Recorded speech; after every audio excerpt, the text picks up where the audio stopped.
નમસ્કાર દર્શક મિત્રો, આપ જોઈ રહ્યા છો એનએન ન્યૂઝ. હું છું એન્કર અર્પિતા પટેલ. હવે જોઈએ અગત્યના સમાચાર.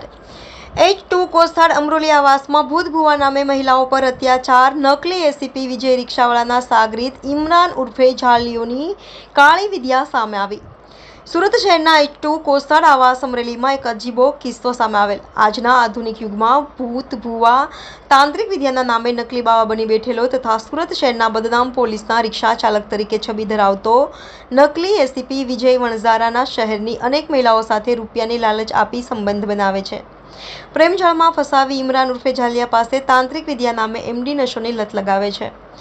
ઇમરાન ઉર્ફે ઝોલિયો કે જે સુરત શહેરના પોલીસ કમિશનના ઝોન 5 તથા ઝોન 6 કે ડિવિઝન SP જહાંગીરપુરા PI ઉચ્ચ કક્ષાની બ્રાન્ચ ધરાવે છે તેમજ ઓલપાડ PI વિજિલન્સના નામે લાખોની હપ્તાખોરી કરતો નકલી એસીપી વિજય વણઝારા જે પોલીસ કાયદાકીય વ્યવસ્થાને કિસ્સામાં લઈને ફરે છે તેનો સાગરીત ઇમરાન ઉર્ફે ઝોલિયો છે. એક તરફ આપણી સરકાર મહિલાઓના સશક્તિકરણ માટે જાગૃત છે, મહિલાઓના હક્કો માટે જાગૃત છે, તો બીજી બાજુ સુરતના H2 કોસ્ટાડ અમરોલી આવાસમાં તાજેતરમાં એક વિડીયો વાયરલ થયેલ છે જેમાં ભૂવા બાવા બની હાથમાં તલવાર જે કાયદાકીય રીતે તીક્ષ્ણ હથિયારમાં ગણવામાં આવે છે તેનેથી ડરાવી ધમકાવી શારીરિક સંબંધ બાંધવા પર મજબૂર કરે છે.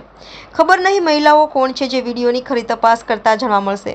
સૂત્રના હવાલાથી જાણવા મળેલ છે કે મહિલાઓની નશીલા માદક દ્રવ્ય MD ડ્રગ સેવન કરાવી મહિલાઓ પર અત્યાચાર કરવામાં આવી રહેલ છે. મહિલાઓને બંદી બનાવી જબરજસ્તી નજરકેદ કરવામાં આવેલ છે.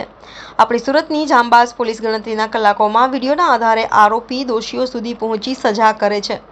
વધુમાં ઘણા સમયથી નકલી વિજય એસીપી વિવાદમાં રહેલ છે. હવે તેના સાગરીતો પણ કાયદાનું ભાન ભૂલી સારા ઘરની મહિલાઓ સાથે વિડીયોમાં દેખાય મુજબ ભૂત ભૂવા બાવા બની તલવારના જોરે ડરાવી ધમકાવી કાળા ગાળી કરી સિગારેટ MD નશા કરેલ હોય તેવું સ્પષ્ટ દેખાઈ રહેલ છે. સમાજમાં દૂષણ પેદા કરી રહ્યા છે. સુરતના નવનિયુક્ત મહેરબાન પોલીસ કમિશનર શ્રી અનુપમસિંહ ગેહલોત સાહેબને નમ્ર અપીલ છે કે ઉપરોક્ત વિડીયોમાં દેખાઈ રહેલ ઇમરાન ઉર્ફે ઝોલિયા તેમજ નકલી એસીપી વિજય પર સ્પેશિયલ ઇન્વેસ્ટિગેશન ટીમ તરફથી તપાસ થવી જોઈએ. એક હિસ્ટ્રી ગુનેગાર છે. અડાજણ પોલીસ સ્ટેશનમાં IPCની ધારા 376નો આરોપી રહી ચૂકેલ છે.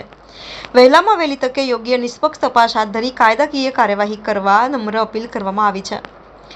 NN news Surat. દર્શક મિત્રો, તમારી આસપાસ બની રહેલી અવનવી ઘટનાઓ વિશે જાણવા માટે NN ન્યૂઝને લાઇક કરો, શેર કરો, સબસ્ક્રાઇબ કરો અને બેલ આઇકન પ્રેસ કરો જેથી આપને નોટિફિકેશન્સ મળતી રહે. ऊपर मैंने बुलाया तो तेरे को उसके शरीर में भी उसने नहीं बुलाया तो तू क्यों आई बेशरम की जैसा. क्या नाम बताया तूने तेरा? पिंकी. वो जो मर्डर हुआ था कि 6 साल तू बोल वीडियो ऑन करे बोलो.